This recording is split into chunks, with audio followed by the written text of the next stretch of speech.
दिल्ली के जंतर मंतर पर जारी कॉकरोच जनता पार्टी यानी सीजेपी का विरोध प्रदर्शन धीरे धीरे विपक्षी दलों के साझा मंच के रूप में उभरता दिख रहा है। रविवार को सीजेपी के मंच पर कई विपक्षी नेता पहुंचे और आंदोलन को अपना समर्थन दिया। तृणमूल कांग्रेस की सांसद महुआ मोइत्रा, सपा सांसद इकरा हसन, रालोपा प्रमुख हनुमान बेनीवाल के अलावा आम आदमी पार्टी के वरिष्ठ नेता मनीष सिसोदिया और सौरभ भारद्वाज समेत भी सीजेपी के मंच पर नजर आए। आंदोलन का प्रमुख चेहरा सोनम वांगचुक की तबीयत बिगड़ने के बाद उन्हें दिल्ली पुलिस सफदरजंग अस्पताल लेकर गई थी। इसके बाद सीजेपी प्रमुख अभिजीत दीप के खुद अनिश्चितकालीन भूख हड़ताल पर बैठ गए हैं। मनीष सिसोदिया और सौरभ भारद्वाज ने क्या कुछ कहा है वो सुनिए। ये देश के नौजवान हैं, इसमें लड़के बैठे हैं, लड़कियां बैठी हैं। मेरा तो दिल भर भी आया जिस उमस में, जिस गर्मी में यहाँ ये बच्चे बैठे हैं, ये देख के कि यार देश की सरकार, देश की सत्ता इतनी अहंकारी हो गई है कि देश के युवा यहाँ पसीना बहा रहे हैं बैठ के और एक ही मांग कर रहे हैं कि इस देश में परीक्षाओं के घोटाले हो रहे हैं। एक बहुत बड़ा घोटाला नीट का घोटाला हुआ जिसमें 17 बच्चों ने तो सुसाइड कर लिया। जिम्मेदारी फिक्स करो, देश के शिक्षा मंत्री से इस्तीफा लो। मैं इनकी मांग को समर्थन करता हूँ। युवाओं के अंदर, खासतौर पर जेनजी के अंदर कल की संसद मार्च को लेके बहुत ज़्यादा एक्साइटमेंट है और मुझे लगता है कि सरकार को झुकना पड़ेगा। देखिए, उनकी पत्नी ने तो सफदरजंग अस्पताल को और केंद्र सरकार को एक्सपोज कर दिया। सफदरजंग अस्पताल ने बोला इनका पोटेशियम कम है, ये सीरियस है।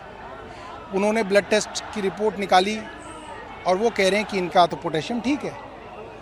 इसका मतलब ये है कि सिर्फ और सिर्फ उनको एक तरीके से इलीगल तरीके से डिटेन किया हुआ है ताकि वो कल की मार्च में हिस्सा ना ले सकें। इधर सफदरजंग अस्पताल की ओर से जारी हेल्थ बुलेटिन के मुताबिक सोनम वांगचुक की हालत फिलहाल स्थिर है। वीएमएमसी, सफदरजंग अस्पताल और एम्स के डॉक्टरों की संयुक्त टीम लगातार उनकी सेहत पर नजर रखे हुए है। अस्पताल में भर्ती रहने के बावजूद सोनम वांगचुक ने अपना अनशन जारी रखा है। इन सब के बीच दिल्ली हाई कोर्ट ने वांगचुक के सफदरजंग अस्पताल में जारी इलाज के मामले में दखल देने से इनकार कर दिया। साथ ही केंद्र सरकार, दिल्ली सरकार और दिल्ली पुलिस को 3 दिन के भीतर जवाब दाखिल करने का निर्देश दिया है। मामले की अगली सुनवाई 24 जुलाई को होगी।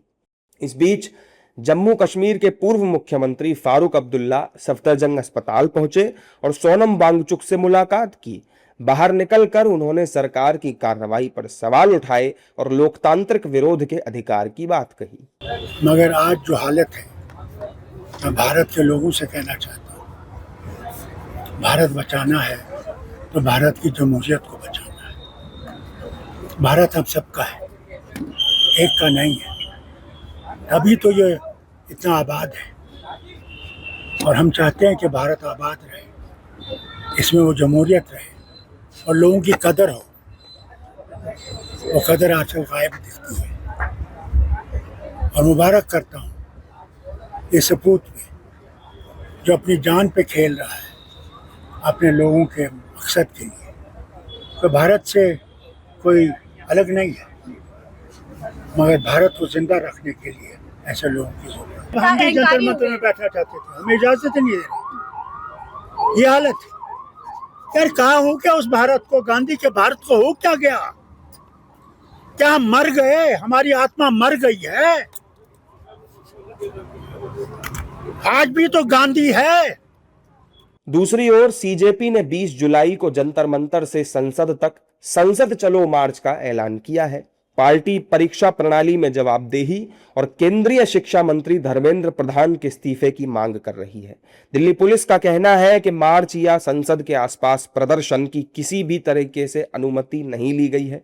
संसद का मॉनसून सत्र चलने और धारा 144 लागू होने के कारण सुरक्षा व्यवस्था कड़ी कर दी गई है।